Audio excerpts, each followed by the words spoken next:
The beeping of the hospital monitor was the first sound I heard, but it wasn't the mechanical beep I remembered from my first life.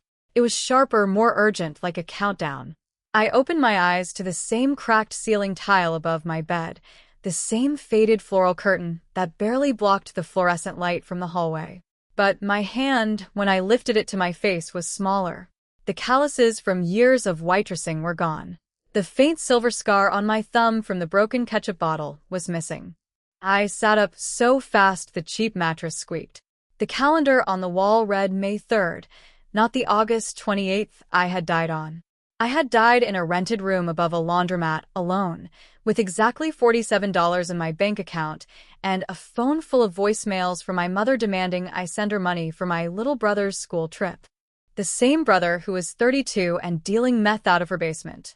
I had worked myself to the bone for 16 years, from the moment I turned 18, and she presented me with a bill for every meal I'd eaten since I was 12, every pair of shoes, every school supply. I'd paid it all. And then I died of a heart attack at 34 alone, with nothing to show for it but a worn-out body and a soul that had given up. The memory of that death was still fresh, the crushing weight on my chest, the way the dirty ceiling spun.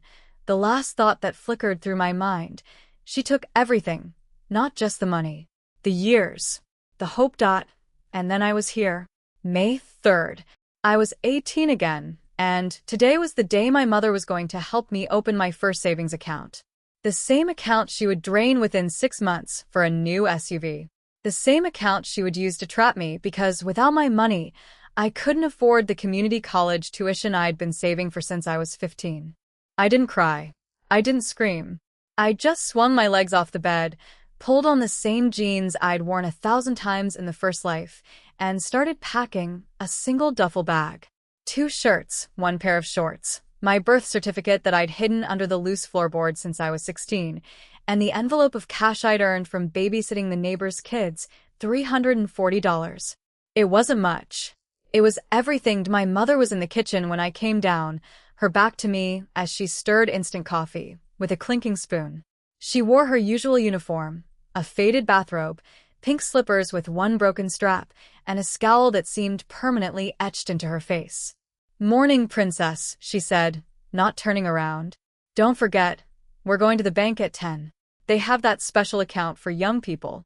You'll need to put your savings in, and I'll be a joint owner, so I can help you manage it." In my first life, I nodded, grateful for her help. I was so stupid, so eager to believe she was finally proud of me.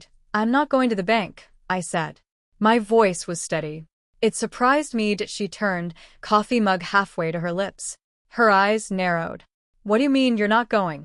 "I mean I'm moving out." I slung the duffel over my shoulder. "Today. Right now." The mug hit the counter with a crack. Coffee splashed across the linoleum. "You're what with what money you have $300 to your name, and you think you can. I have more than that," I said, lying. I didn't need her to know the exact number. I just needed her to know I was done. "And it's not your money. None of it ever was." She laughed, a harsh, brittle sound. "Oh, that's rich. Who do you think paid for your school clothes? Who do you think put food on the table when your deadbeat father?" "Mom." I cut her off. I was 12 when I started babysitting. I was 14 when I got my first job at the diner. I gave you 70% of every paycheck for 5 years. You owe me, not the other way around. Her face went red. Not with embarrassment, with rage. "Don't you dare talk to me like that in my own house. You don't get to walk out that door, Missy. You don't get to. Watch me." I walked to the front door. She followed, her slippers slapping against the floor. She grabbed my arm, her nails digging in. In my first life, I would have flinched. I would have stopped. I would have apologized. This time, I turned and looked her dead in the eye. "Let go, or I'm calling the cops." "You wouldn't." "I would. And I'll tell them you've been taking my money since I was a minor. Let's see how that plays out." Her grip loosened, not because she was afraid of the law, because she was calculating. She always was. She was weighing her options, figuring out how to twist this into a new way to control me. I pulled my arm free, opened the door, and walked out into the pale May morning. The air smelled like wet asphalt and the neighbor's lilac bush. I took a deep breath, and for the first time in 2 lives, I felt light. I didn't have a plan. I had $340 and a duffel bag. But I knew one thing. I was never giving her another cent. I spent the first night on the couch of my friend Jenna, who lived 3 blocks over. Jenna was the kind of friend who didn't ask too many questions, just handed me a blanket and a bowl of ramen and said, "You look like you need this." She wasn't wrong. The second day, I got a job at a diner 3 towns over, the same diner I'd worked at in my first life. Only this time, I knew the manager was a pushover, and the tips were decent on the weekend shift. I lied about my age, said I was 19, and he didn't check. Nobody checks when they need a dishwasher who'll show up on time. By the end of the first week, I had a rented room above a garage. It was small, smelled like motor oil, and had a window that didn't fully close. But it was mine. No one could take it from me. No one could demand my paycheck or threaten to kick me out if I didn't hand over my tips. That I thought that was the end of it. I thought the worst was over. But I forgot one thing about my mother. She never gave up on a source of income. The 2 weeks after I moved out, I was working the breakfast shift when the bell above the door jingled.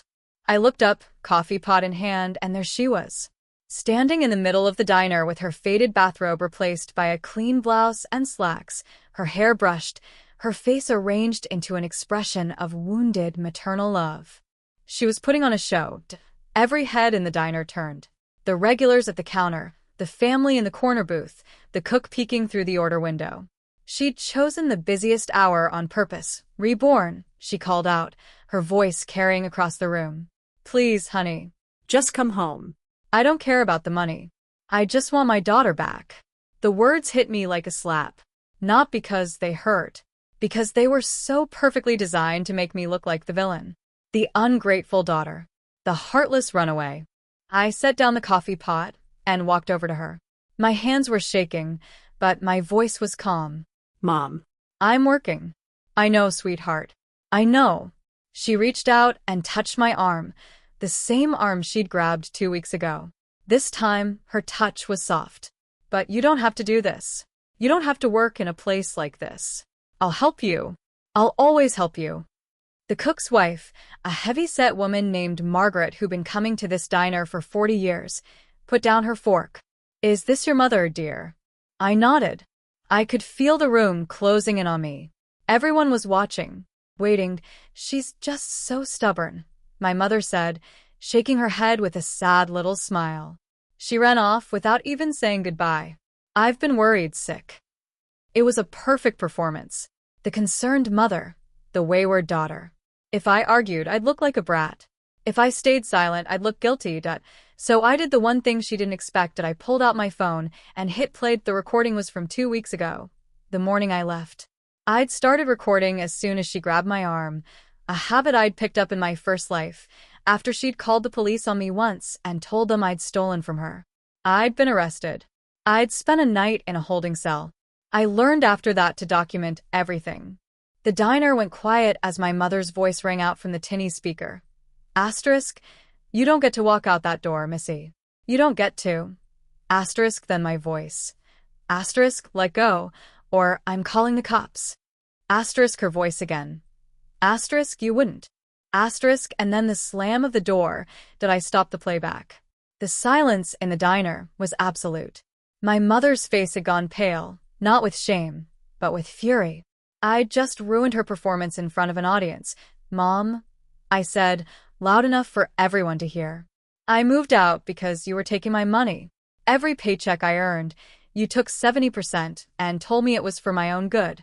I'm 18 now. I'm done. If you want to see me again, you can call me. But you will not come to my job, and you will not touch me." I didn't wait for her response. I turned to Margaret, who was staring at me with something that looked a lot like respect. "I'll have your coffee refilled in a minute, ma'am." My mother left without saying another word. She walked out of the diner, her heels clicking on the linoleum, her back straight. She didn't look back. But I knew her better than anyone. She wasn't done. She was just regrouping. That night, I sat in my little room above the garage and stared at the wall. I'd done it. I'd stood up to her in public, and I'd walked away. But the victory felt hollow. Because I knew her playbook. I knew she'd try something else. A letter. A guilt trip. A sob story to the neighbors. I didn't know then what was coming. I didn't know she'd already started the next move, and that it would be bigger than I ever imagined. My phone buzzed. It was a message from an unknown number.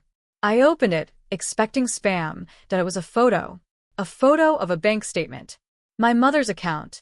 And next to it, a note in her handwriting. Asterisk, you think you got away? I've had access to your social security number since you were born. I opened a credit card in your name. You owe $14,000. Come home, and we'll work it out.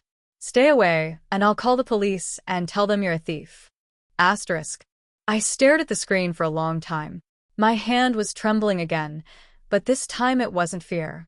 It was anger. Cold, clean, sharp anger.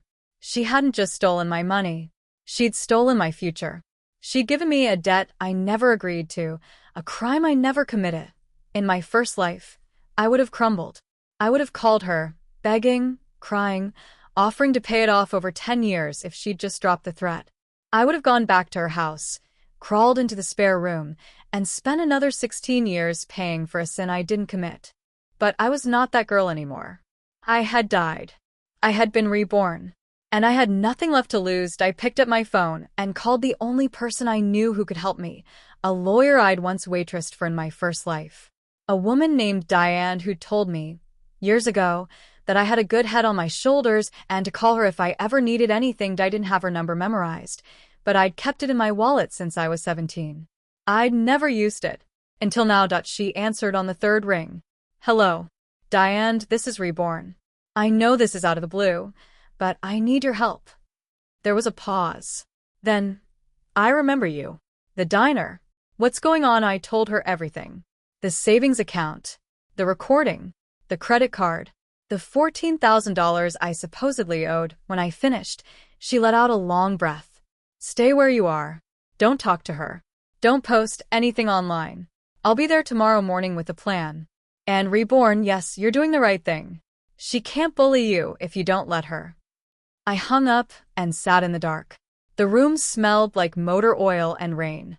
Outside, the first drops of a storm started hitting the roof. The war wasn't over.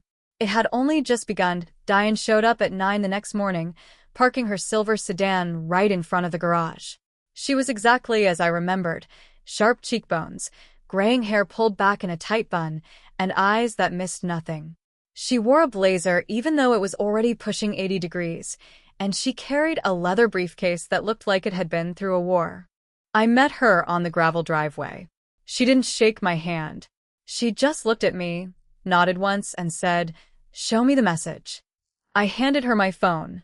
She read it in silence, then scrolled up to read the earlier texts I'd saved for my mother over the years. The demands for money, the guilt trips, the threats. She didn't flinch. She just kept reading, her lips pressed into a thin line. When she finally looked up, she said, "You've been keeping receipts." I learned. Good. She handed me back the phone.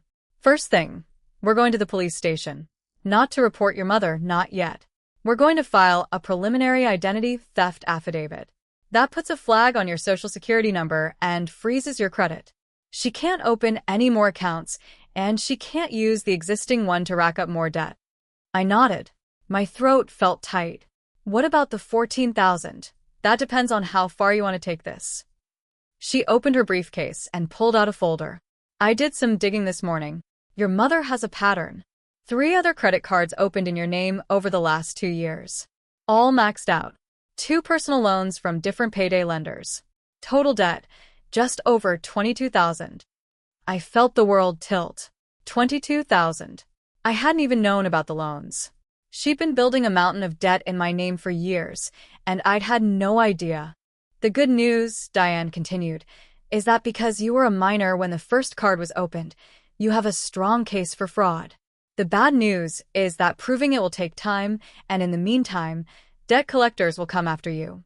They don't care who opened the account. They just want their money. So what do? You fight. She closed the folder. You fight every single collection call. You dispute every charge. You let me handle the paperwork.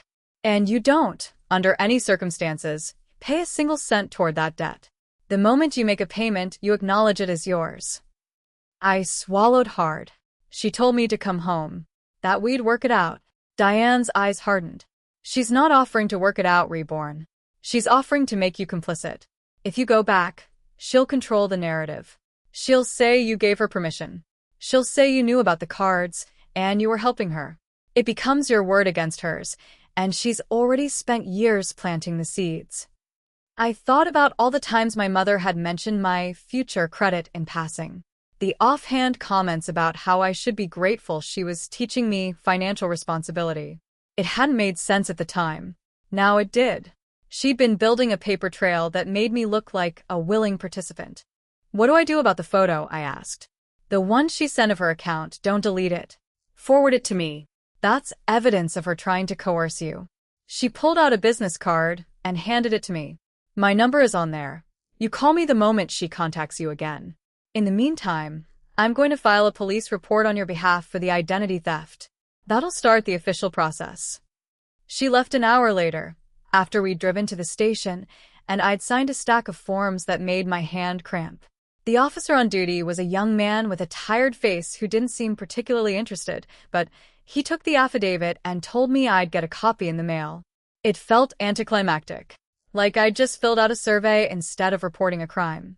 I went back to work that afternoon. The diner was busy, and I threw myself into the rhythm of it, filling coffee cups, wiping down tables, taking orders with a smile that didn't quite reach my eyes. Margaret was there again, sitting in her usual booth with a crossword puzzle and a plate of eggs.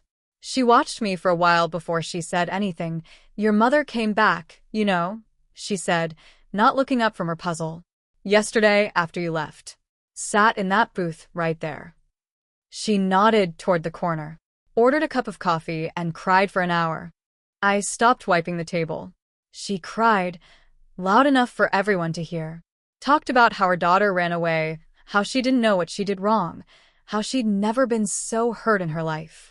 Margaret finally looked up, and her eyes were shrewd. She didn't ask about you once. Not where you were staying. Not if you were okay. She just wanted everyone to see her cry. I felt a cold knot tighten in my chest. That was her next move. Sympathy. She was building a narrative in the community, one that painted me as the villain and her as the victim. If I fought her in court, I'd be fighting a whole town's perception of me. Thanks for telling me, I said. Margaret nodded. I figured you should know. Also figured you should know I don't buy it. I raised 4 kids, and I know the difference between a mother who's worried and a mother who's performing. That was the first time I almost cried. Not from fear. From the shock of being seen. 2 weeks passed. Diane filed the police report, and I got a copy in the mail. I sent it to the credit bureaus, along with the identity theft affidavit. One by one, the 3 credit cards and 2 payday loans were flagged as fraudulent. I started getting fewer calls from collectors. The letters slowed down. For a little while, I let myself believe it was working. Then my mother escalated. It started with a letter. Handwritten, on lavender stationery that smelled like her perfume. She sent it to the diner, addressed to me in care of the manager. The manager, a balding man named Phil who didn't like drama, handed it to me with a grimace that I opened in the break room. Alone, Reborn, my darling. I know you're angry. I know you think I betrayed you. But everything I did for you. I was trying to build a future for us. The credit cards were for emergencies. The loans were for your brother's rehab. You have to understand, I was desperate. I made mistakes. But I'm still your mother and I still love you. Please come home. We can fix this together. I've already talked to the bank, and they're willing to work out a payment plan. If you come back, we can pay it off slowly. It won't ruin your credit forever. You're still so young. All I want is to see my daughter's face again. Please, love, Mom. I read it 3 times. Then I read it again, looking for the cracks. The places where she admitted fault. The places where she acknowledged what she'd actually done. There were none. It was a masterpiece of manipulation, written in the language of love and sprinkled with enough guilt to sink a ship. I didn't call her. I didn't write back. I forwarded it to Diane and went back to my shift that night. When I got home to my little room above the garage, there was a brown envelope taped to my door. No stamp. No return address. Just my name scrawled in familiar handwriting. Inside was a photograph. A picture of my brother, the one who was supposed to be in rehab, standing in front of a house I recognized as my mother's. He had a new tattoo on his neck, a spider web, and he was grinning at the camera like he'd just won something.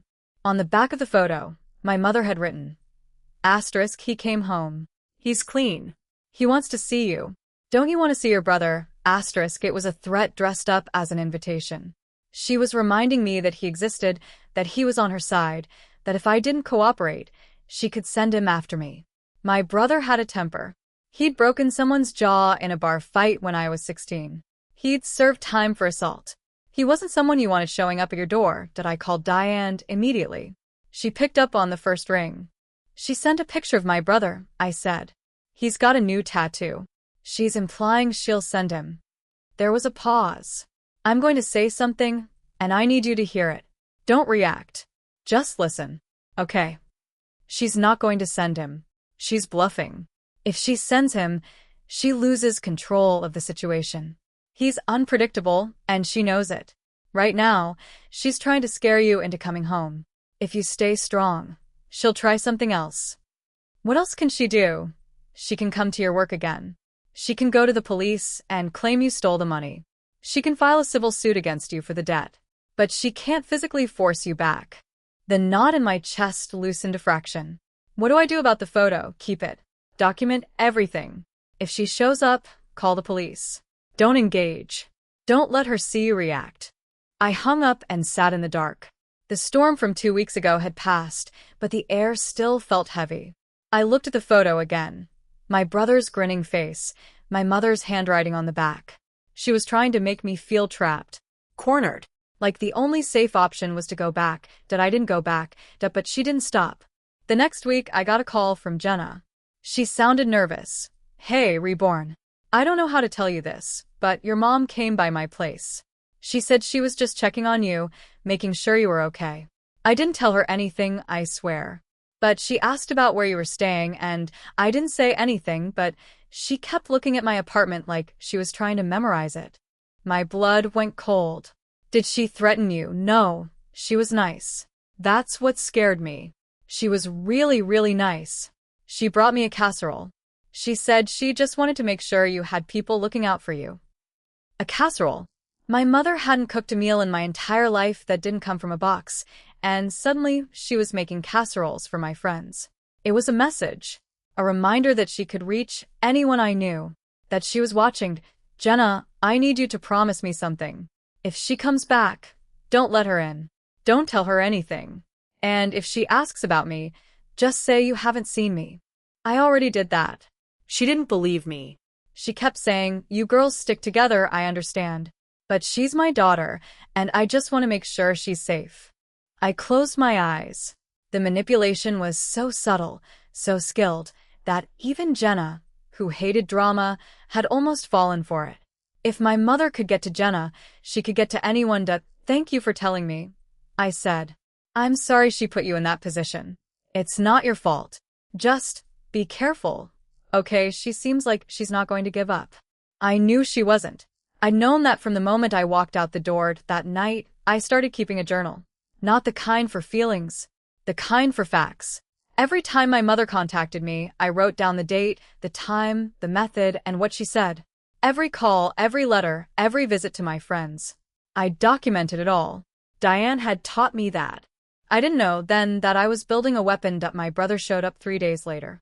Not in my room. He didn't know where I lived. He showed up at the diner. I was in the middle of the lunch rush, balancing 3 plates of pancakes and a pitcher of orange juice, when the door swung open and he walked in. He was bigger than I remembered. The spiderweb tattoo crawled up his neck and disappeared into his collar. He wore a stained denim jacket and a smirk that didn't quite reach his eyes. He didn't say anything at first. He just stood in the doorway and scanned the room until he found me. Then he smiled. It was a slow, easy smile, the kind that meant nothing good. Hey, little sis, he called out. Long time no see. The diner went quiet. People looked at him, then at me. The same scene as before, only now it was my brother instead of my mother. I set down the plates and walked over. My hands were shaking, but I didn't let it show. You need to leave, Brett. He laughed. Leave, I just got here. Ma's been worried sick about you. She sent me to check on you. Make sure you're doing all right. He spread his arms wide, like he was offering a hug. Come on. Give your big brother a hug. I took a step back. I'm working. Working. He rolled the word around like it was funny. Yeah, I can see that. Working in a diner, living in a garage. That's a real upgrade from home.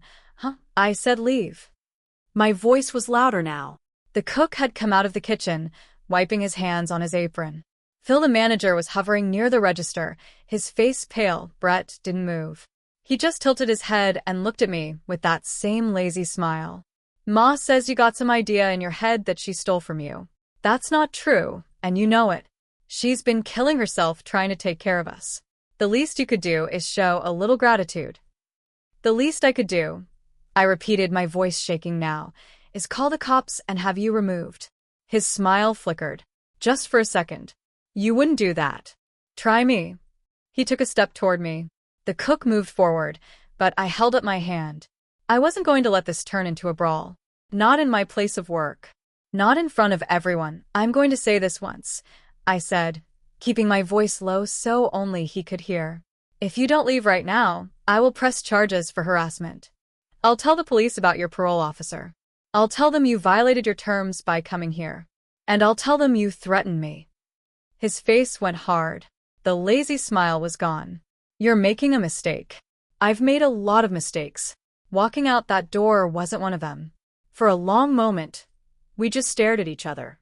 I could see the calculations running behind his eyes, the same calculations my mother made, the same weighing of options. He was trying to decide if I was bluffing that I wasn't. He turned and walked out. The door swung shut behind him, and the diner let out a collective breath. Phil came over, his face still pale. Reborn, I need you to take the rest of the day off. I can work. I know you can, but I can't have that kind of scene in here again. Take the day.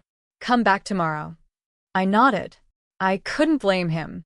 I'd brought a circus to his diner, and he was being generous, just letting me keep my job. I gathered my things and walked out the back door. The alley behind the diner was empty, but I could feel his presence somewhere nearby. I quickened my pace, cutting through the parking lot and heading toward the main street. I didn't stop until I was 3 blocks away.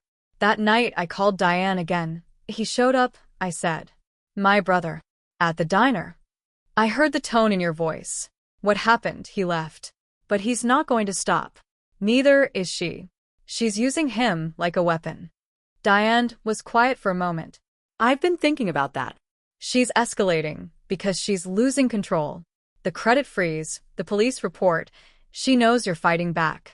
So she's throwing everything she has at you. What do? You keep fighting. But Reborn, I need you to understand something. She's not going to stop until she has nothing left to lose. That's how people like her operate. They don't back down because they're reasoned with. They back down when the cost of fighting becomes too high. What's the cost for her? The cost is exposure. She's built her life on being the victim, the martyr, the mother who sacrificed everything for her kids. If you expose her, if you show the world what she's really done, she loses that identity. That's the only thing she cares about. I thought about that for a long time after I hung up. The idea of exposing her, of dragging her lies into the light, felt both terrifying and liberating. In my first life, I'd never even considered it. I'd been too busy surviving, too busy paying off debts that weren't mine, and apologizing for things I hadn't done. But I wasn't that girl anymore. 3 days later, I got served. A process server showed up at the diner during the morning rush and handed me a stack of papers. It was a civil suit. My mother was suing me for the $22,000 she claimed I'd stolen from her. I stared at the papers in my hands. She was accusing me of theft. Of taking money from her accounts without permission. She'd even attached a handwritten list of withdrawals she claimed I'd made over the years, amounts that conveniently matched the credit card charges and the payday loans. She was framing me for her own crimes. Phil came over, his face a mixture of sympathy and panic. Reborn, I'm sorry, but I can't have this.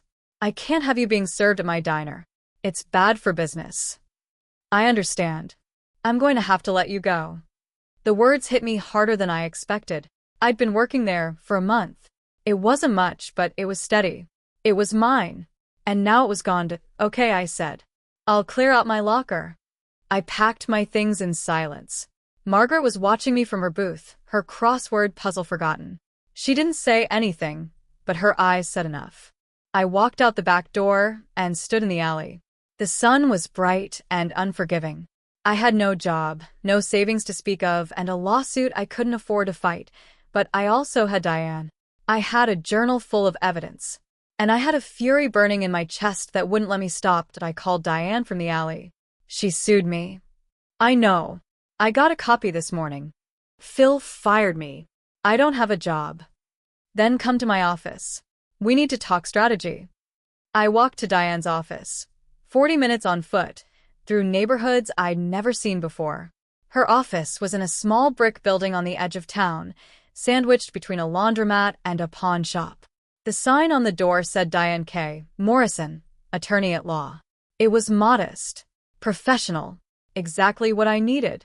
She was waiting for me at her desk, a cup of coffee in her hand and a stack of files in front of her. She waved me to a chair. Sit. Read this. She slid a document across the desk. It was a countersuit, a draft, but complete. I scanned it quickly. Diane was countersuing my mother for fraud, identity theft, emotional distress, and financial exploitation of a minor. This is the nuclear option, Diane said. If we file this, there's no going back. It's going to get ugly. She's going to fight dirty, and she's going to drag you through the mud. Are you ready for that? I looked at the document. $22,000 she claimed I stole. Credit cards I never opened. Loans I never took out. Years of her voice in my head telling me I was worthless, ungrateful, a burden. I'm ready, I said. Diane nodded. Good.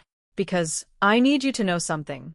The police report I filed they're investigating. They found some irregularities in your mother's financial records. She's not just a threat to you. She's a pattern. There are other people she's done this to, but none of them fought back. Who? Your aunt. Her sister. Your father's mother. She's been bleeding people dry for 20 years. You're just the only one who ever walked away. I sat back in my chair. The room felt smaller, the air thicker. My mother hadn't just targeted me. She'd built a whole empire of exploitation, and I was just the latest in a long line of victims she's going to fight, Diane said. But now we have a chance. We have evidence. We have witnesses. And we have you, a woman who refuses to be a victim anymore. I signed the countersuit. My hand was steadied. The next morning, I woke up to a text from an unknown number. It was a picture of the diner's front window, covered in red spray paint. The words thief and liar were scrawled across the glass. Underneath the photo, a message. Asterisk, this is what happens when you bite the hand that fed you. Asterisk, I didn't recognize the number. I didn't need to. I knew who sent it. I forwarded it to Diane. Then I sent a reply to the number. Asterisk, you vandalized my workplace. The police will have the photo in 10 minutes. Enjoy. Asterisk. I didn't get a response, but that wasn't the end. It was never the end. It was just another move in a game where the stakes kept getting higher, and I was finally ready to play it. I walked into Diane's office with my duffel bag slung over one shoulder and the weight of everything pressing down on my chest. She was on the phone when I came in, her voice low and clipped, and she waved me to a chair without looking up. I sat and stared at the framed diplomas on her wall, the stacks of files piled on every available surface, the way the afternoon light filtered through the dusty blinds and made the whole room feel like a place where battles were fought and won. She hung up and turned to me. That was the police. They picked up Brett last night. He was driving your mother's car with an expired registration and a suspended license. He's in holding.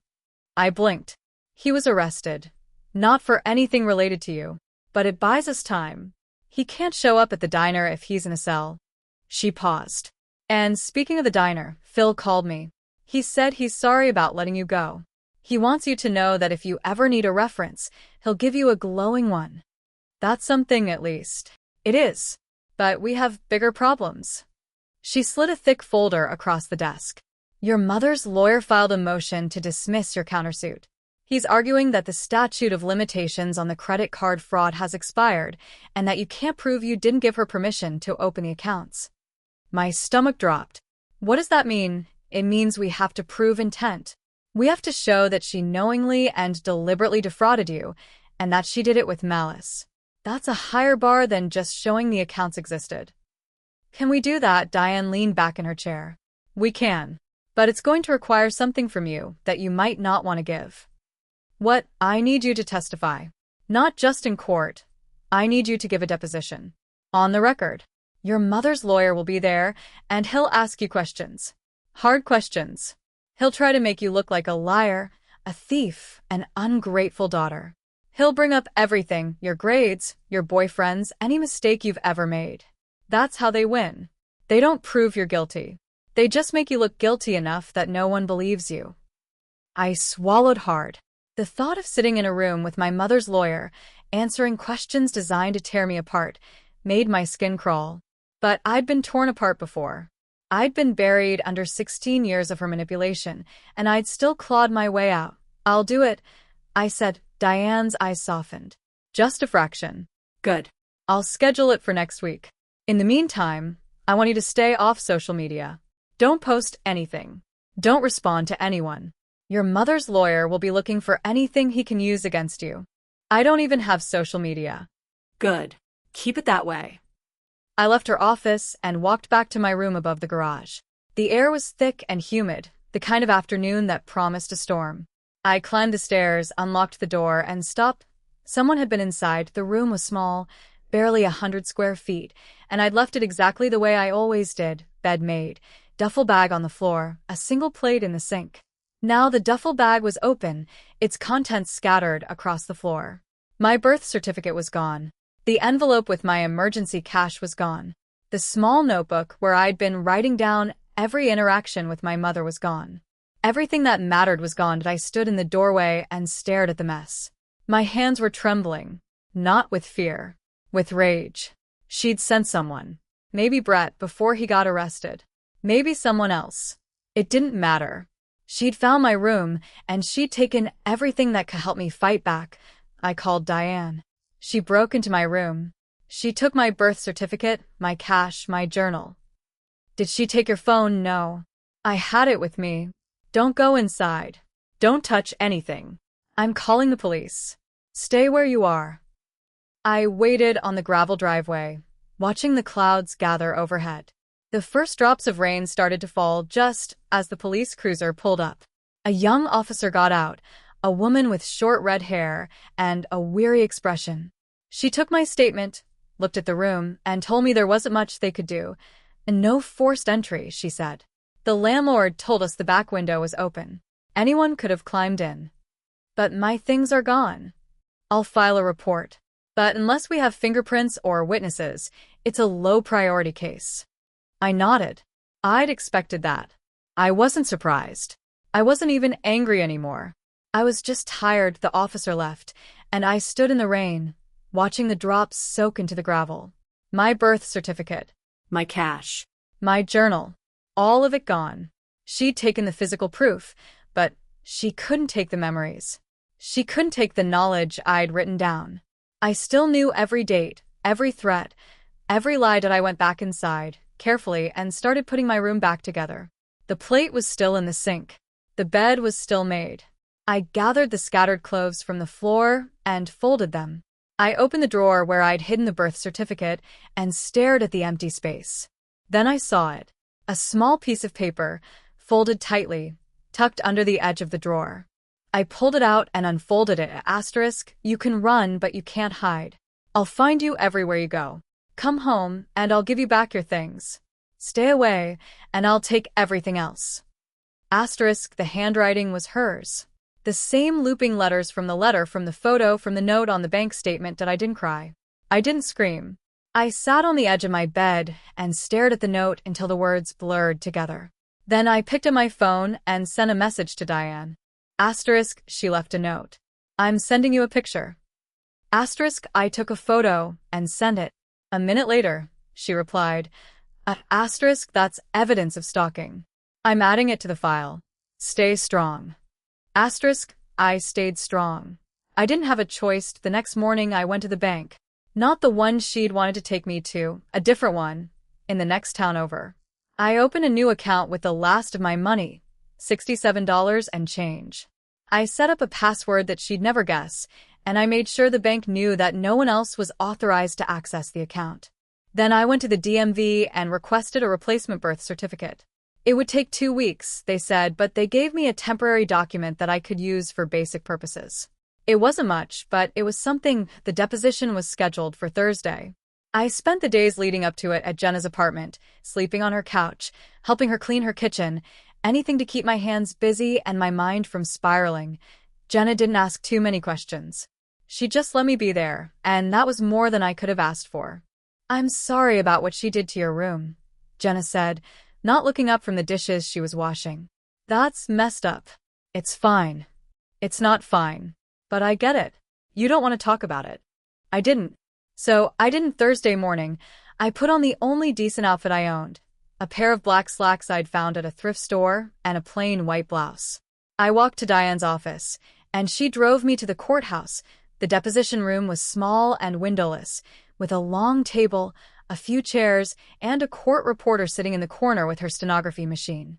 My mother's lawyer was already there when we walked in. His name was Gerald Vance, a heavy-set man with a comb-over and a smile that didn't reach his eyes. He looked at me the way a cat looks at a mouse it's not quite ready to eat. Diane sat next to me. She put her hand on my arm, just for a second, and whispered, "Remember, you don't owe them anything. Just tell the truth." The court reporter swore me in. Then Gerald Vance started his questions. "Ms. Reborn, when did you first become aware that your mother had opened credit cards in your name?" I took a breath. When she sent me a picture of her bank statement. She told me I owed $14,000. "And what did you do when you received that message?" I called my lawyer. "You didn't call your mother to ask her about it?" "No." "Why not?" "Because I knew she'd lie." Gerald Vance leaned back in his chair, steepling his fingers. "Knew? How could you possibly know she'd lie? You hadn't even spoken to her." "I'd spoken to her for 18 years. I knew her pattern." His smile tightened. "So you're saying your mother is a liar? Is that your testimony?" "Yes." "Can you provide any specific examples of times your mother lied to you?" I could. I had a list in my head, a catalog of every broken promise and every manufactured guilt trip. But I knew what he was doing. He was trying to make me sound like a bitter daughter, someone who'd been nursing grievances for years. "She told me she was saving my money for college," I said. "She wasn't. She was spending it on herself." "Can you prove that?" "I can prove that she opened credit cards in my name without my knowledge. I can prove that she took out loans using my social security number. I can prove that I never signed a single application." Vance shuffled through his papers, feigning interest. "Interesting. And yet, these accounts were opened over a period of 2 years. In that time, you never checked your credit report." "I didn't know I needed to." "Didn't know, Ms. Reborn. You were 18 when the final account was opened. You were legally an adult. You had a responsibility to monitor your own credit. I was working 2 jobs and trying to save for school. I didn't have time to worry about things I didn't know existed." He pounced on that. "So, you admit you were working 2 jobs. How did you have time to manage your money if you were too busy to check your credit?" Diane intervened. "Objection." Badgering the witness. Vance backed off, but his smile was still in place. "Ms. Reborn, did you ever give your mother permission to use your social security number for any purpose?" "No. Never, never." "And yet you lived in her house. You ate her food. You slept under her roof. Did you ever contribute to the household expenses?" "I gave her 70% of every paycheck I earned from the age of 14 until the day I moved out." Vance's eyebrows rose. 70%. That's quite generous. Did you keep any records of those payments?" "No." "Why not?" "Because I was a kid and she was my mother. I didn't think I needed proof." He smiled again. That predatory smile. "So, you have no proof that you ever gave her any money. Is that correct?" "I have bank statements." For the years I had a bank account, the withdrawals are listed. And the years you didn't, I didn't have a bank account until I was 16. Before that, I gave her cash. So you have no evidence of any payments made before the age of 16? No. He let the silence hang for a moment. Then he said, Ms. Reborn, I'm going to ask you a question, and I want you to think very carefully before you answer.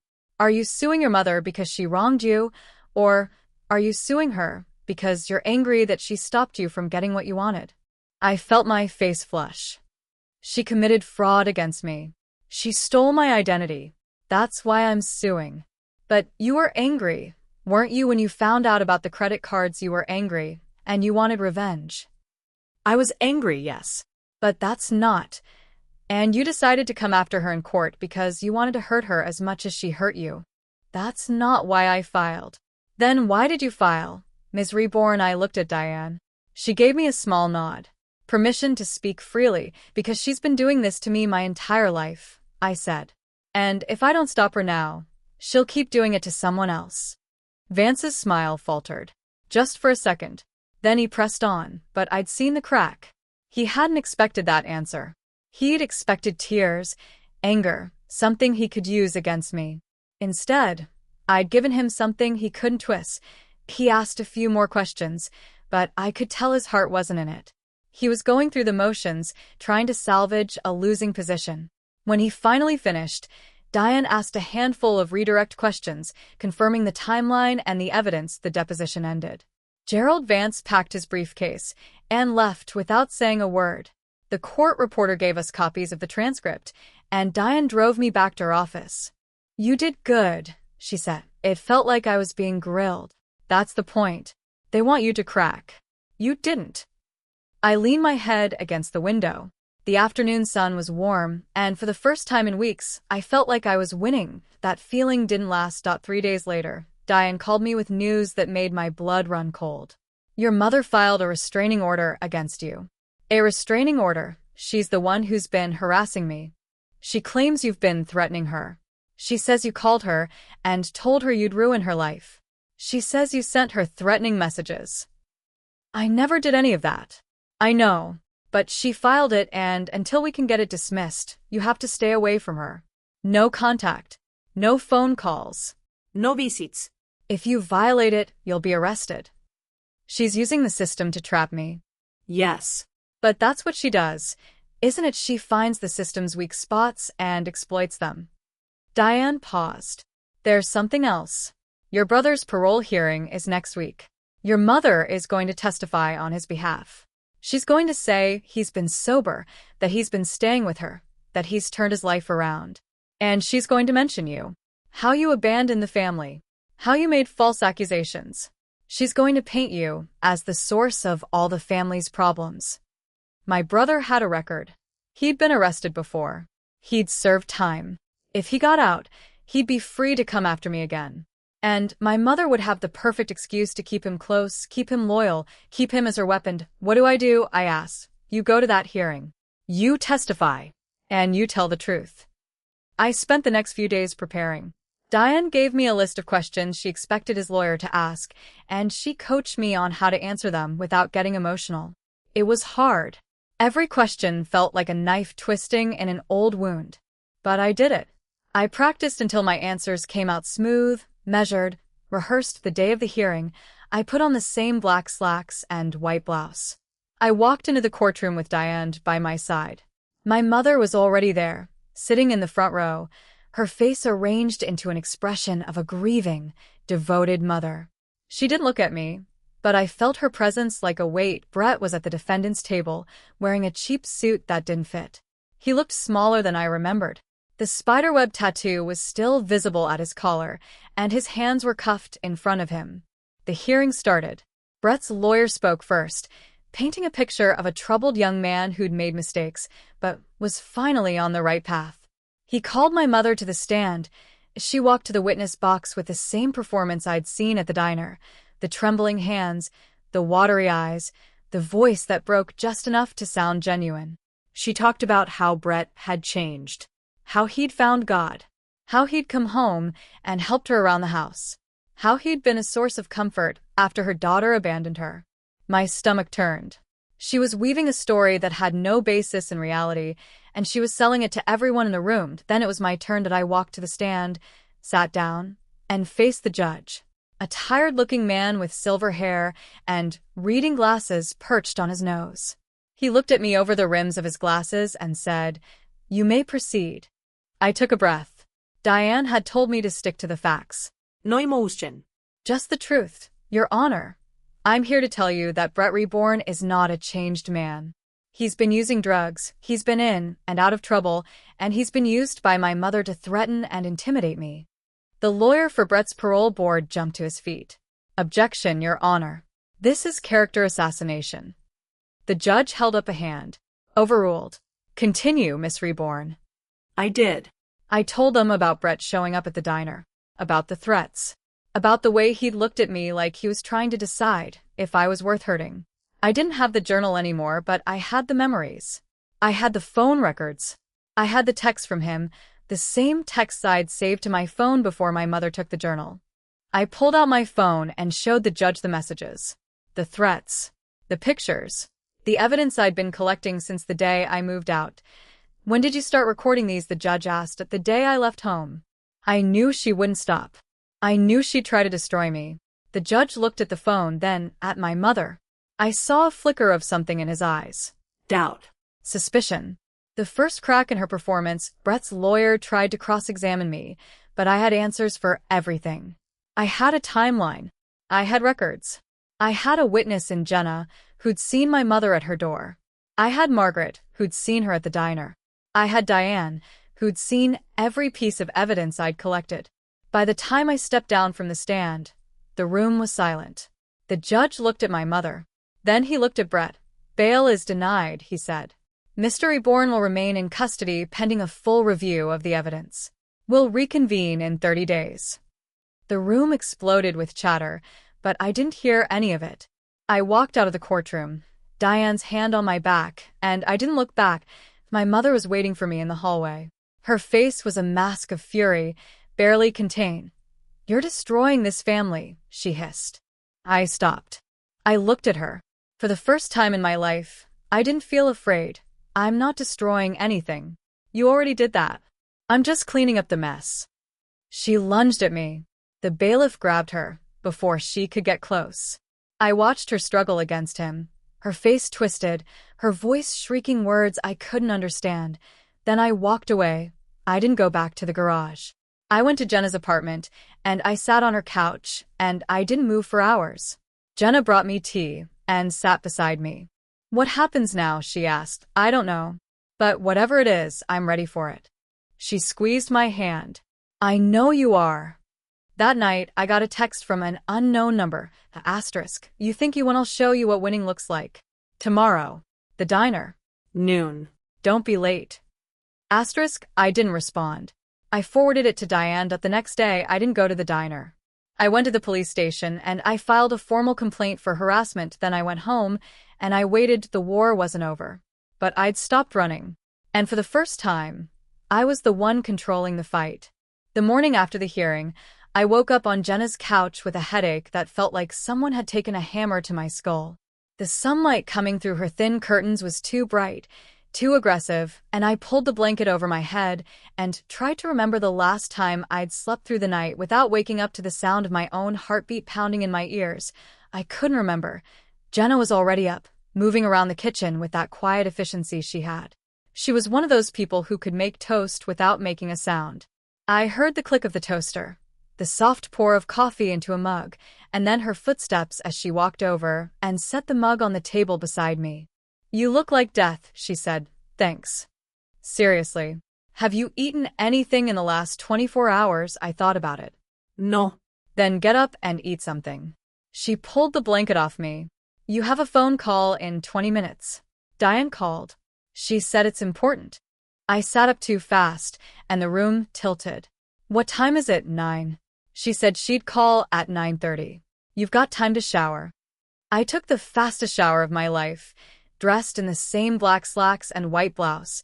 They were starting to smell like the courthouse, and sat at the kitchen table with a piece of toast I didn't really want. Jenna sat across from me. nursing her own coffee, and watched me with a kind of patience that made me feel both grateful and exposed. The phone rang at exactly 9:30. "Reborn," Diane said, her voice crisp. "I have news.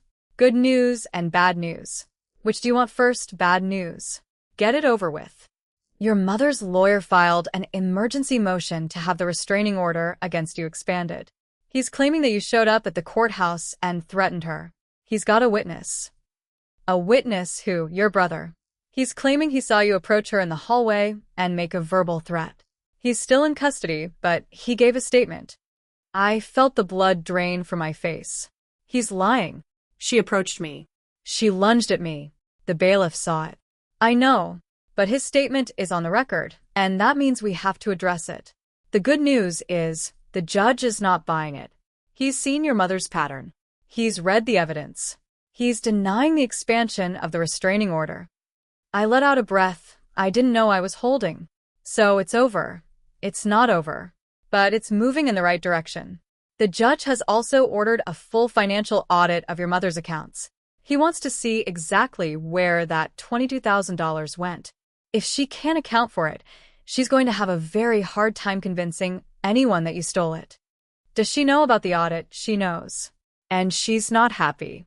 I got a call from her lawyer this morning, trying to negotiate a settlement." I blinked. She wants to settle. She wants to make this go away. She's realizing that the more we dig, the more we're going to find. She's trying to cut her losses. "And what did you tell him?" "I told him we'd consider a settlement if she agreed to drop all claims against you, vacate the restraining order, and reimburse you for the cost of your legal fees. He said he'd have to talk to his client." I stared at the toast in my hand. It had gone cold. "Do you think she'll take it?" "I think she's running out of options. But I also think she's not done fighting. People like her don't give up just because they're losing. They find new ways to win." I put down the toast. "What do I do in the meantime?" "You keep living your life. You go to work. I found you a new job, by the way." I looked up. "You what?" I called in a favor. "A friend of mine owns a small bookstore downtown. He needs someone to work the register and organize the shelves. It's not glamorous, but it pays, and it's safe. Your mother doesn't know about it." I felt something loosen in my chest. A job. A real job, with a paycheck I could count on. "Thank you. I don't know how to. You don't have to. Just show up tomorrow at 9. His name is Martin. He's expecting you." I showed up at the bookstore the next morning at 8:50. It was a small place, tucked between a bakery and a vintage clothing store, with a faded green awning and a sign that read The Reading Nook. The windows were filled with displays of books, and the door jingled when I pushed it open. Martin was behind the counter, a wiry man in his 60s with a beard that needed trimming and kind eyes that crinkled when he smiled. He introduced himself, showed me around, and told me the basics of the register. It was simple. It was quiet. It was exactly what I needed. The first few days passed in a blur of inventory and coffee-stained customers. I learned the layout of the store, the smell of old paper, the way the afternoon light slanted through the front windows and turned the dust motes into tiny stars. It wasn't glamorous, but it was mine. 3 days into the job, I got a call from Diane. "She's refusing the settlement," Diane said. "She's doubling down. She's filed a motion to compel you to produce all your financial records going back 10 years. 10 years I was 8. I know. She's trying to bury us in paperwork. She's hoping we'll give up or make a mistake. But we're not going to. What do? You produce the records. You show that you had no income before you were 14, and what little you did have, she took. We'll turn her own tactic against her." I spent the next 2 weeks gathering everything I could. Bank statements from the one account I'd had before I turned 18. Pay stubs from the diner I'd worked at before I moved out. Receipts for the things I'd bought with my own money. It wasn't a full record, but it was enough. And then, in the middle of it all, my mother did something I didn't expect. She showed up at the bookstore and I was behind the counter, ringing up a customer, when the door jingled and she walked in. She wasn't in her usual uniform of faded bathrobe and pink slippers. She was dressed in a tailored dress, her hair blow-dried, her face made up. She looked like she was going to a funeral. She walked straight to the counter and waited until the customer left, Reborn, she said. We need to talk. I felt the familiar cold knot in my chest. But this time it wasn't fear. It was resolve. Mom, you're not supposed to be here. You have a restraining order against me, not the other way around. But if you don't leave, I'm calling the police. She laughed. It was the same harsh, brittle sound from the kitchen on the day I left. Call them. I'll tell them I was just trying to talk to my daughter. They'll believe me over you. Martin appeared from the back room, his face alert. Everything okay here? It's fine, I said. She's just leaving. I'm not leaving, my mother said. Not until you hear what I have to say. I looked at Martin. Can you call the police? He nodded and pulled out his phone. My mother's eyes flickered. She hadn't expected that. You're really going to do this? She asked. You're going to have your own mother arrested. You're not acting like my mother. You're acting like someone who wants to destroy me. I'm done letting you. She stepped closer, her voice dropping to a whisper. You think you're so clever. You think you've won. But you haven't. I've been playing this game longer than you've been alive. I know how to win. And I will win. The door opened, and a police officer walked in. Martin had called them on the bookstore line, and they'd arrived in less than 5 minutes.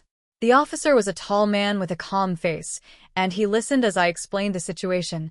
I'm not doing anything wrong, my mother said. I'm just trying to talk to my daughter. You have a restraining order against her, the officer said. Not the other way around. You need to leave. You can't make me. I can. You're trespassing. You've been asked to leave. If you don't, I'll have to take you in. My mother's face was a mask of fury, but she knew when she was beaten. She turned and walked out without another word. The officer looked at me. You okay? Fine, I said. Thank you. Call us if she comes back. I nodded. He left, and the door jingled shut. I turned to Martin. I'm sorry. I didn't mean to bring this here. Don't apologize, he said. You handled that well. If she comes back, we'll handle it again. I went back to work. The rest of the day passed without incident, but I couldn't shake the feeling that it wasn't over. She'd never been so direct before. She'd never shown up somewhere she knew I'd be and confronted me like that. It was a new tactic, and I didn't know what it meant. That night, I sat in Jenna's kitchen and told her everything. She's getting desperate, Jenna said. That's what Diane said, right? She's losing control. Desperate people do dangerous things. So, what are you going to do? I don't know. Keep going, I guess. There's nothing else I can do. The next morning, I got a call from the police department. My mother had filed a complaint against me. She was accusing me of defamation. She claimed I'd been telling people in town that she was a fraud and a thief, and that it was damaging her reputation. She's trying to hit you from every angle, Diane said when I called her. Defamation, harassment, theft. She's throwing everything she has at the wall to see what sticks. Will it? No. You have proof of everything you've said. And she's the one who opened credit cards in your name. But it's going to take time to fight this, and in the meantime, you need to be careful. Careful about what? About what you say to people. About where you go. She's watching you. She's looking for anything she can use. I spent the next 2 weeks in a fog of caution. I went to work. I came home. I didn't go out. I didn't call anyone. I felt like I was living in a cage made of her threats and her manipulations. And then one evening, I received a letter. Not from my mother. From the credit bureau. It was a notice that the fraud claims on my credit report had been finalized. The accounts that had been opened in my name were officially invalidated. The loans were discharged. My credit score had been restored. I stared at the letter in my hands for a long time. It was the first real victory I'd had since all of this started. The first tangible proof that I was winning. I called Diane. Did you see the letter? I asked. I did. Congratulations. That's the first step. But Reborn, there's something else. What? The audit your mother's accounts came back. She's been running the same scheme on your aunt for the last 10 years. And on your grandmother before she passed away. She's a serial fraudster, and now we have the proof. I felt a surge of something I couldn't name. Relief, vindication, it didn't matter. What mattered was that she was finally exposed. What happens now? I asked. We take the evidence to the district attorney. They'll decide whether to press criminal charges. But that's out of our hands now. The civil case is stronger than ever. I hung up and sat on Jenna's couch, staring at the letter in my hands. My credit was fixed. My name was clear. Everything I'd been fighting for was finally coming together, but I couldn't shake the feeling that my mother wasn't done. She'd been quiet for 2 weeks, too quiet. The letter from the credit bureau meant she knew she'd lost that battle. And that meant she'd be planning something else that I didn't have to wait long. 3 days later, I got a message on my phone. A photo. My mother, standing in front of a house I didn't recognize, with a for sale sign in the yard. She was smiling. Underneath the photo, a message. Asterisk sold the house. Moving. I'll be gone by the end of the month. But I'm not leaving without you, Reborn. This isn't over. I'll find you, wherever you go. I'll always find you. Asterisk, I stared at the message. She was selling her house. The house I'd grown up in. The house where she'd controlled me for 18 years.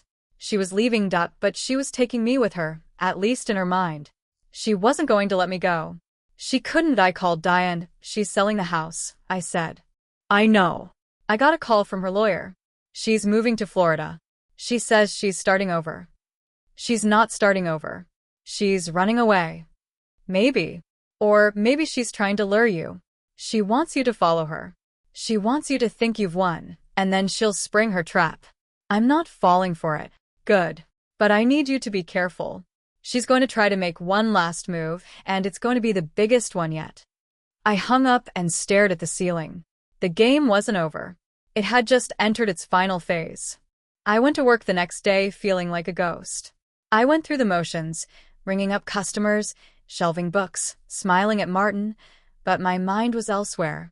My mother was selling the house. She was leaving, but she wasn't letting me go. The store was quiet that afternoon.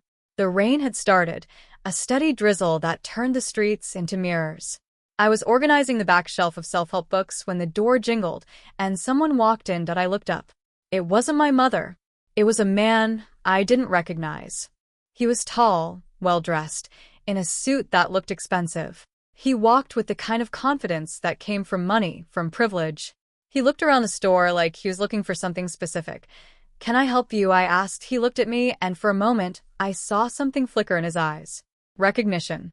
He knew who I was. I'm looking for a book, he said. Something about family law. You wouldn't happen to have a section on that? I pointed to the back corner. Third aisle, on the left. There's a small selection. Thank you. He walked to the section and browsed for a few minutes. I watched him from behind the counter, my instincts on edge. There was something about him that didn't fit. The way he held himself, the way his eyes moved too quickly. He came back to the counter with a book in his hand. A thin volume on child custody, just this, he said. I rang him up. Are you a lawyer? I asked. It's something like that. He smiled, but it didn't reach his eyes. You know, you look a lot like someone I used to know. I felt the hair on the back of my neck stand up. Who? Her name was Reborn. She was a client of mine. A long time ago. I didn't say anything. I just stared at him. She told me all about you, he said. The ungrateful daughter. The one who ran away and made false accusations. She said you'd been trying to destroy her. Who are you? Her former lawyer. She fired me when I wouldn't do what she asked. She wanted me to make some ethically questionable moves. I refused. So why are you here? He leaned in, his voice dropping to a whisper. Because I know what she's planning. And I know you're the only one who can stop her. I felt my heart skip a beat. What is she planning? She's planning to disappear. But before she does, she's going to take you down with her. She's going to show up at your work, in front of everyone, and accuse you of something so terrible that no one will ever believe you again. What? He shook his head. I don't know the specifics. But I know it's going to be public. And I know it's going to destroy you. I stared at him. Why are you telling me this? Because I have a conscience. And because she tried to make me complicit in her schemes. I couldn't live with that. So, I'm giving you a warning. He handed me his business card. William H. Carter, attorney at law. If I were you, he said, I'd stay away from the diner. I'd stay away from any place where she might find you. And I'd document everything. He walked out of the store without another word. I stood behind the counter, staring at the card in my hand. That night, I told Diane everything, a warning from her former lawyer. Diane said, "That's either the best news we've ever gotten, or the worst trap we've ever walked into. Which do you think it is?" "I don't know, but I think we have to take it seriously. If she's planning something public, we need to be ready." "Ready for what?" "Ready to show everyone who she really is. We have the evidence. We have the witnesses. We have everything we need to expose her. We just have to do it before she does whatever she's planning." I spent the next few days on edge. Every time the door to the bookstore opened, my heart stopped. Every time my phone buzzed, I braced myself for the worst. But nothing happened. And then on a Thursday afternoon, everything happened at once. That I was at the bookstore, helping a customer, when the door flew open and my mother walked in. Behind her were 2 police officers. And behind them, a crowd of people, customers from the diner, neighbors from the old street, even a reporter from the local paper.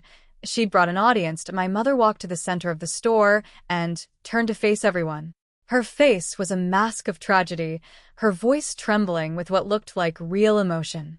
"Everyone, I need your attention," she said. "I'm here to tell you the truth. My daughter, Reborn, has been telling lies about me. She's been accusing me of stealing from her, of ruining her life. But it's not true. She's the one who stole from me. She's the one who ruined everything." The room was silent. Everyone was staring at me. I stepped around the counter and walked toward her. My hands were shaking, but my voice was steadied. "Mom, you're not supposed to be here." She ignored me. "You see," she said, addressing the crowd. "She doesn't even want to hear the truth. She just wants to hide from it." I turned to the police officers. "She has a restraining order against me, not the other way around. You need to remove her." One of the officers stepped forward. "Ma'am, you need to leave." My mother didn't move. She was crying now, big theatrical tears that rolled down her cheeks. "I just want my daughter back," she said. "I just want the truth to come out." I felt something inside me snap. The patience I'd been clinging to, the restraint I'd been exercising for months. It broke all at once. "You want the truth?" I said. "I'll give you the truth." I pulled out my phone and opened the folder I'd been building for months. The one with all the evidence. The credit card statements. The loan applications. The texts. The letters. The photos. That I projected it onto the store's display screen. Everyone saw it. My mother's signature on the credit card applications. My mother's name on the loan documents. The text she'd sent me, threatening and manipulating. The photos of the vandalized diner, the broken window, the spray paint. My mother's face went white. She opened her mouth to say something, but no sound came out. "You stole from me," I said, loud enough for everyone to hear. "You stole my identity. You stole my future. You stole everything you could from me for 18 years. And now I'm taking it all back." She lunged at me, screaming something I couldn't understand. The police officers grabbed her before she could reach me. They pulled her back, restrained her, read her rights. She was arrested. Right there. In the middle of the bookstore. I stood in the middle of the crowd, watching them lead her away. I didn't cry. I didn't smile.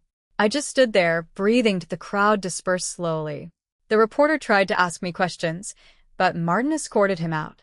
The customers left one by one until it was just me and Martin and the silence. "You okay?" he asked. "I don't know," I said. "But I think I will be." The bookstore was empty except for me and Martin.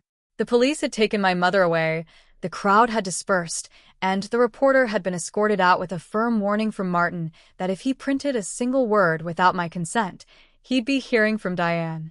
The silence that settled over the store after all that chaos felt heavier than the noise had been. Martin handed me a glass of water. "Sit down before you fall down." Sit. My legs felt like they belonged to someone else. My hands were still shaking, and I couldn't seem to make them stop. I stared at the spot where my mother had been standing, the place where she'd lunged at me, and I replayed the scene in my head like a broken record. "She's gone," Martin said. "She's not coming back today." "You don't know that." "I know she's in handcuffs. That usually slows people down." I almost laughed. Almost. The sound that came out of my mouth was more of a strangled cough. I drank the water and tried to focus on the way it felt going down my throat, the small comfort of something ordinary. "My phone," I said. "I need to call Diane." Martin handed it to me. I dialed with trembling fingers and waited. Reborn, Diane's voice was sharp. "I just got a call from the police." "What happened?" "She showed up at the bookstore. She brought an audience. She tried to accuse me in front of everyone. And I showed them everything. The evidence. The credit cards. The loans. The texts. I projected it onto the screen. Everyone saw it." There was a pause. Then Diane said, "That was either the smartest thing you've ever done or the most reckless." "Which one is it? I don't know yet. But she's been arrested. They're holding her on trespassing and harassment charges. She's going to be in custody at least overnight." I closed my eyes. What happens next? Next, we wait. Her lawyer is going to try to get her out. He's going to argue that she was just trying to reconcile with her daughter. And he's going to use the fact that she's selling her house, leaving town, to make her look like a victim who just wanted closure. She's not a victim. She's the one who started all of this. I know. But the legal system is slow, and it's not always fair. We need to prepare for the next move. What's the next move? I'll know more tomorrow.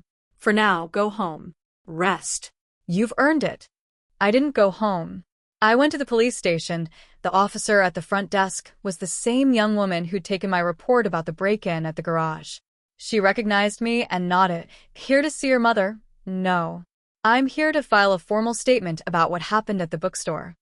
She pulled out a form and handed it to me. I filled it out, my handwriting shaky but legible. I wrote down everything: the timing, the crowd, the accusations, the physical lunge. I signed it and slid it back across the counter. "What happens now?" I asked. "The district attorney's office will review it. They'll decide if there's enough evidence to press additional charges." Additional charges? She's already facing trespassing and harassment. If the DA thinks there's a case for assault or defamation, they might add those. But it's not a fast process. I thanked her and walked out into the evening air. The rain had stopped, and the streets were wet and glistening under the streetlights. I walked back to Jenna's apartment, my feet moving on autopilot. Jenna was waiting for me on the stoop. She stood up when she saw me and wrapped her arms around me without saying a word. I stood there for a long time, letting her hold me, trying to remember how to breathe. "I heard," she said finally. "Martin called me. He said you were amazing." "I don't feel amazing. I feel like I just ran a marathon and someone moved the finish line." She pulled back and looked at me. "You did the right thing. She's not going to bother you again." I wanted to believe that. But I knew my mother better than Jenna did.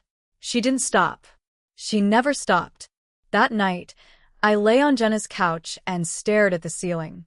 The apartment was quiet, but my mind was a storm. I replayed every word my mother had said in the bookstore, every accusation, every tear. She'd been so good at playing the victim. If I hadn't had the evidence, if I hadn't been prepared, she would have won. The crowd would have believed her. The reporter would have printed her story. And I would have been the villain, but I had the evidence. And I'd shown it to everyone. My phone buzzed. A message from Diane. Asterisk, her lawyer called. They're offering a deal. She drops all charges against you. You drop all charges against her. She leaves town by the end of the week. In exchange, you agree to no further legal action. Asterisk, I stared at the message. A deal. She wanted a deal. The woman who'd stolen my identity, my money, my future, she wanted to walk away clean. Did I call Diane? "Did you see the message?" Diane asked. "I saw it. She's offering to drop everything. She's offering to walk away. No more lawsuits, no more restraining orders, no more accusations. She leaves Florida, and you never have to see her again." What's the catch? There's no catch, Reborn. She's scared. You showed everyone who she really is. She knows she can't win in court. She's trying to save face. I thought about it. The idea of never seeing her again, of never having to worry about her showing up at my door or my job, it was tempting. It was more than tempting. It was everything I'd wanted since the day I walked out of her house. But I also knew that deals with my mother never came without a price. She'd always found a way to twist things, to make herself the winner even when she was losing. What do you think I should do? I asked. I think you should consider it. But I also think you should sleep on it. Don't make a decision tonight. Give yourself time to think. I agreed. I hung up and lay back down on the couch. Sleep didn't come. The next morning I went to work. The bookstore was quiet, the morning sun streaming through the windows, the smell of old paper and dust filling the air. Martin was already there, arranging a display of new arrivals. You're early, he said. Couldn't sleep. He nodded, not pushing. That was one of the things I liked about him. He didn't push. He just let you be. I spent the morning organizing shelves and ringing up a few customers. The routine was comforting, the small familiar motions of a normal life. I'd miss normal. I'd miss the feeling of a day that wasn't dictated by my mother's manipulations. Around noon, Diane called. I've been thinking, she said, about the deal. Me too. I think you should take it. I paused. Really? Look at what you've already accomplished. You've cleared your credit. You've exposed her fraud. You've shown everyone who she really is. She's leaving. She's not going to be part of your life anymore. You've won, Reborn. You've won everything that matters. But she doesn't get punished. She's getting punished. She's losing her house. She's losing her reputation. She's losing her daughter. That's a punishment. Not the one you wanted, but a punishment nonetheless. I thought about it. Diane was right. I'd won. I'd won the things that mattered. My freedom, my credit, my name. My mother was leaving. She couldn't hurt me anymore. The legal fight would go on if I wanted it to, but at what cost? More time, more money, more energy spent on someone who didn't deserve any more of me. I'll take the deal. I said, good. I'll draft the agreement. We'll have you sign it tomorrow. I hung up and went back to work. The afternoon passed slowly, the sun moving across the floor in lazy arcs. I helped a customer find a book on gardening, rang up a woman buying a mystery novel, and organized the children's section. And then, near closing time, the door jingled and someone walked in. It wasn't my mother. It was her lawyer, Gerald Vance. He looked different outside of a courtroom. Smaller, somehow less predatory. He walked to the counter and set down a folder. I'm not here to fight, he said. I'm here to deliver this. I opened the folder. It was a signed agreement. My mother had already signed it. She was dropping all charges. In exchange, I was dropping all charges. She was leaving town by the end of the week. She signed this, I asked, last night. She wanted it done. Why? Vance hesitated. Then he said, I think she finally realizes she lost. Not the case, she lost you. And I think she's not sure how to live with that. I stared at the signature. My mother's handwriting. The same loops I'd seen on the letters, the notes, the threats. It looked smaller now, less confident. She's still leaving? I asked. Tomorrow. She's already packed. I closed the folder. Thank you. Vance nodded and left. I stood behind the counter, the folder in my hands, and felt something I hadn't felt in a long time. Peace. That night, I sat on Jenna's couch and told her about the deal. So it's really over, she asked. It's over. What are you going to do now? I don't know.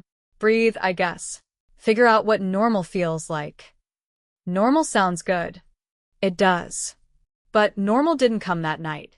I slept, but I woke up several times, my heart racing, convinced I'd heard the doorbell or the buzzer. Each time, the apartment was quiet. Each time, I forced myself to fall back asleep. The next morning, I woke to the sound of my phone buzzing. A message from an unknown number. I opened it. It was a photo of a moving truck parked in front of my mother's house. The truck was half full, boxes stacked inside. My mother was standing in the driveway, looking small and tired, and underneath the photo, a message. Asterisk, I'm leaving. I know you probably don't want to see me, but I wanted you to know that I'm sorry.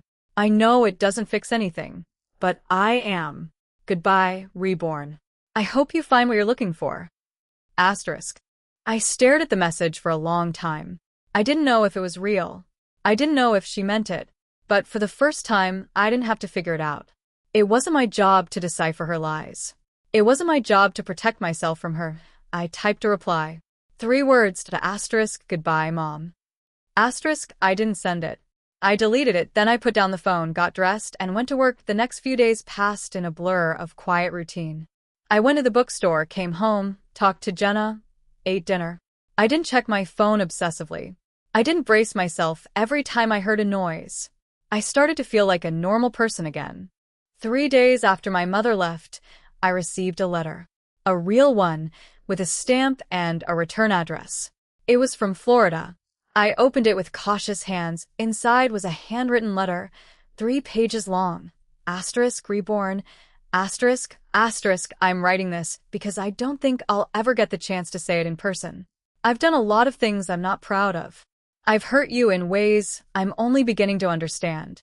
I don't expect you to forgive me. I don't even expect you to read this whole letter. But I needed to say it. Asterisk. Asterisk, your father left when you were 3. I was alone, with no money, no family, no help. I didn't know how to raise a child on my own. I didn't know how to be a mother. And instead of learning, I did the only thing I knew how to do. I survived. I used people. I took what I needed. I didn't think about who I was hurting. Asterisk, asterisk, I told myself I was doing it for you. I told myself that if I could just get enough money, we'd be okay. But that was a lie. I was doing it for me. I was scared and I was selfish, and I took that out on you. Asterisk. Asterisk, you were never the problem, Reborn. I was. And I'm so sorry. I know it doesn't change anything. I know I can't take back what I did. But I wanted you to know that I know. I know what I did. And I'm sorry. Asterisk, asterisk, I'm not asking for your forgiveness. I'm not asking for anything. I just wanted to tell you the truth. Asterisk, asterisk, I hope one day you can heal. I hope one day you can look back at this and it won't hurt anymore. I don't expect to be part of that journey, but I hope you have it. Asterisk, asterisk, goodbye, Reborn. Asterisk, asterisk, Mom. Asterisk, I read the letter 3 times. The first time I was numb. The second time I was angry. The third time, I just felt sad. I folded the letter and put it back in the envelope. I didn't know what to feel. The words were beautiful, perfectly crafted, exactly what I'd wanted to hear for 18 years. But they'd come too late. And I didn't know if they were true. I called Diane. I got a letter from her, I said. She says she's sorry. There was a pause. Do you believe her? I don't know. Part of me wants to. Part of me thinks it's just another manipulation. Then don't decide today. Put it away. Give yourself time. I did. I put the letter in a drawer and went about my life. I worked, I slept, I åtte, I left at Jenna's jokes. Slowly, I started to feel like myself again. And then, 2 weeks later, something happened that I didn't expect. I was walking home from the bookstore, the evening air cool on my skin, when I saw a figure standing at the end of the block. My heart stopped. I froze, my hand reaching for my phone. But it wasn't my mother. It was William Carter, the lawyer who'd warned me at the bookstore. He walked toward me, his hands raised in a gesture of peace. I'm not here to cause trouble. I just wanted to talk. I don't have anything to talk to you about. Actually, you do.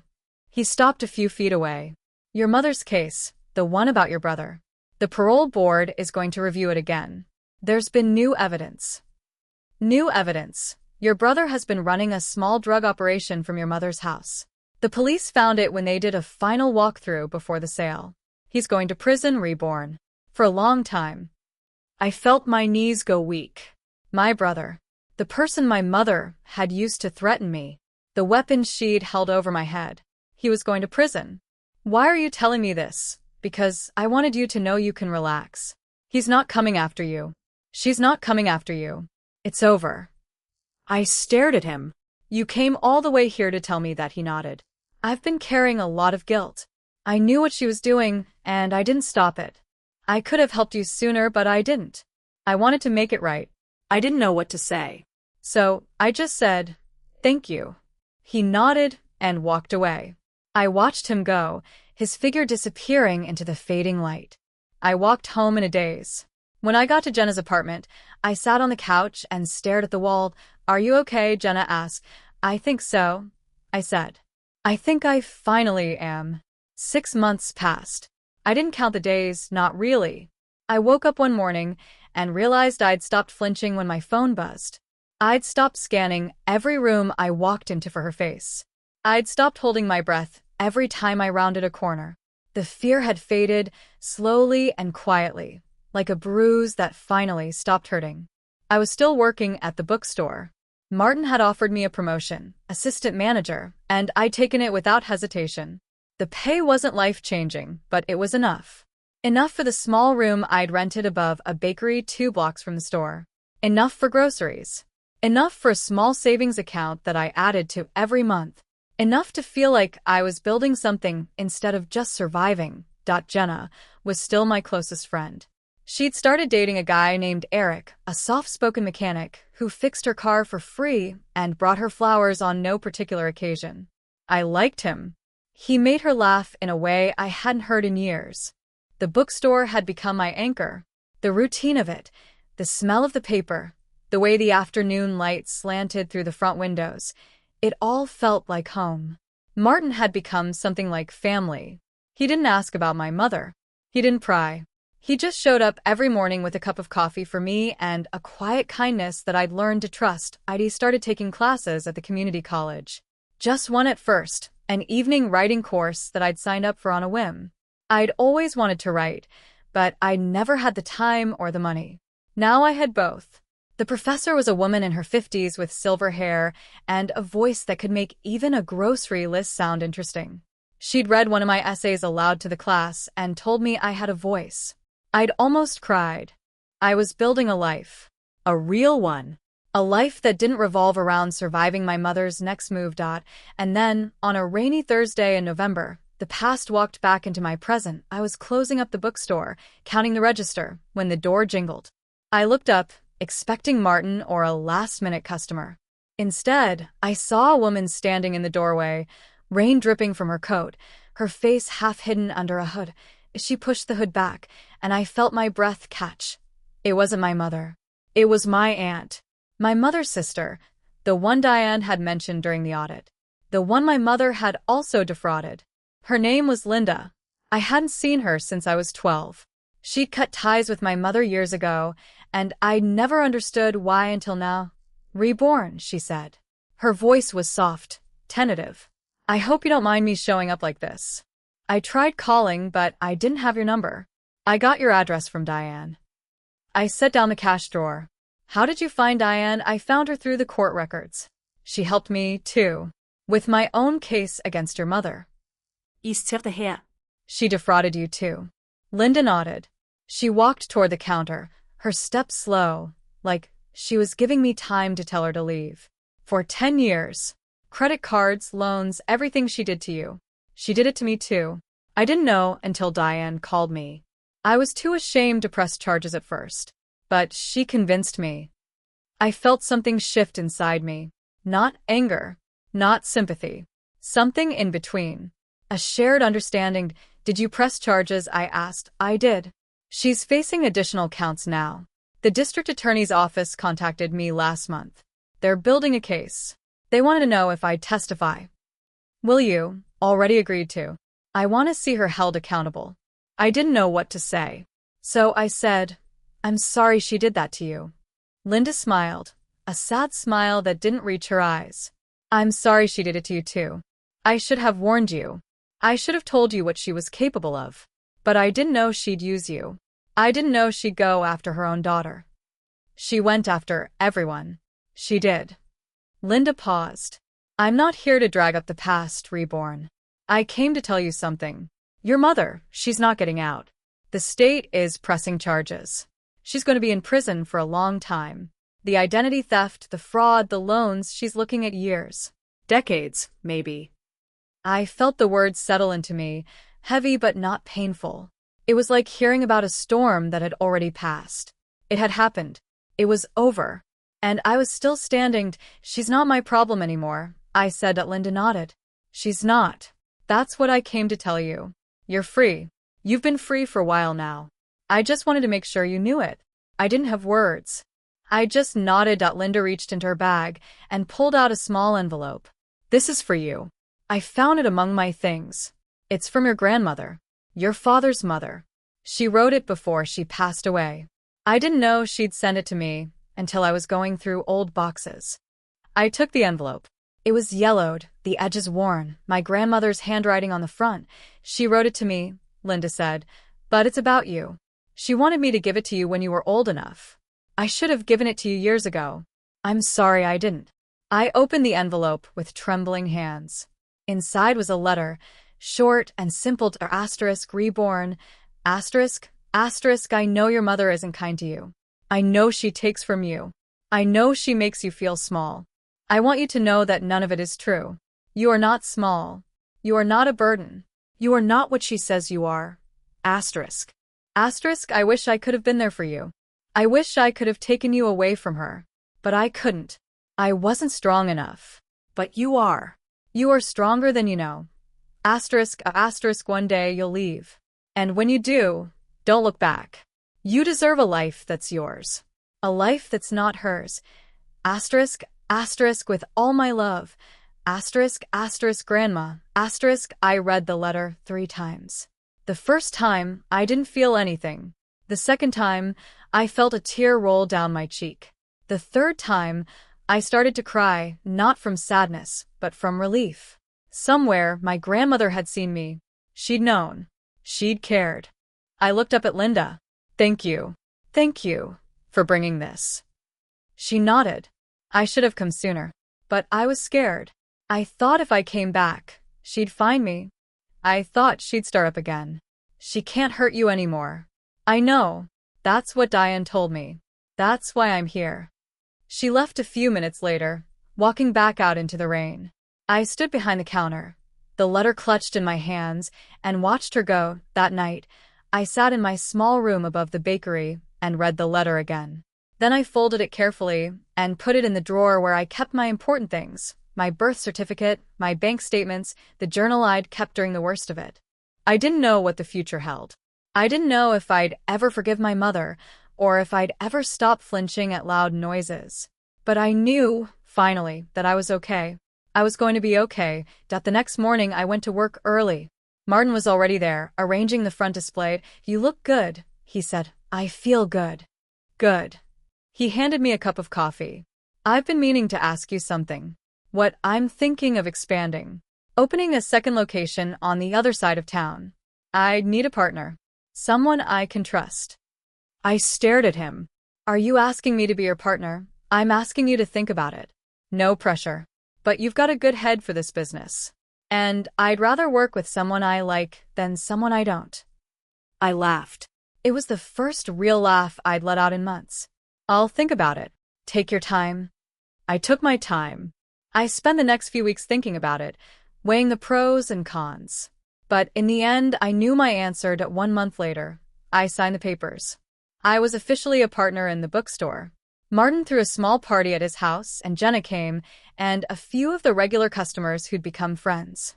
It wasn't a big celebration, but it was mine. And then, a few days after the party, I got a call from the district attorney's office. The trial was scheduled. My mother's trial. They needed me to testify. I'd known this day was coming. I'd prepared for it. But hearing it made it real. I'll be there. I said the trial was 3 weeks long. I testified for a day, telling the truth I'd been telling for months. I showed the evidence. I told the jury about the credit cards, the loans, the letters, the threats.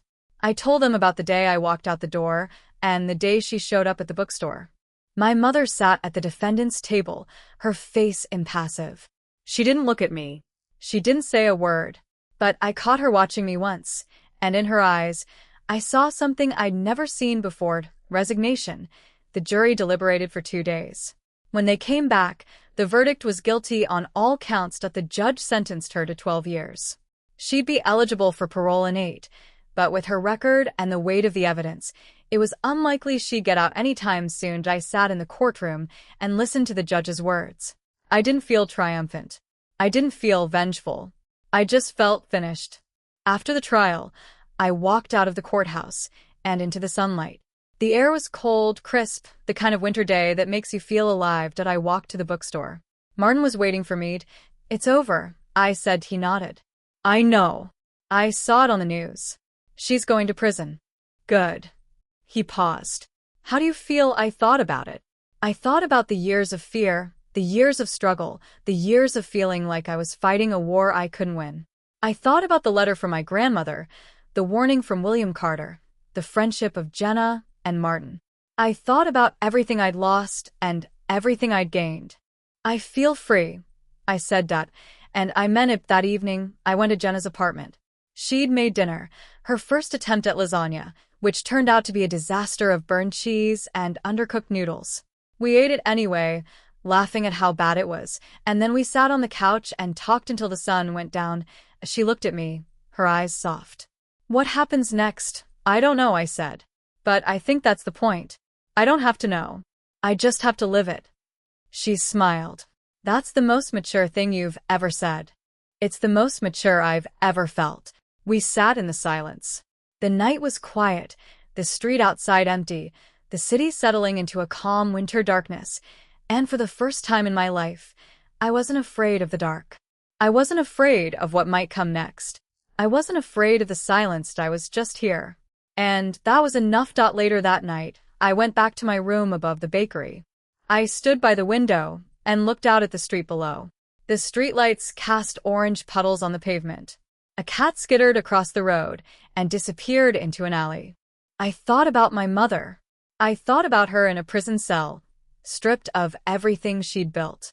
I thought about the anger I'd carried for so long, the weight of it, the way it had shaped me, and I let it go, not because she deserved forgiveness, not because she'd earned it, but because I deserved peace. That I picked up the letter from my grandmother and read it one more time to asterisk.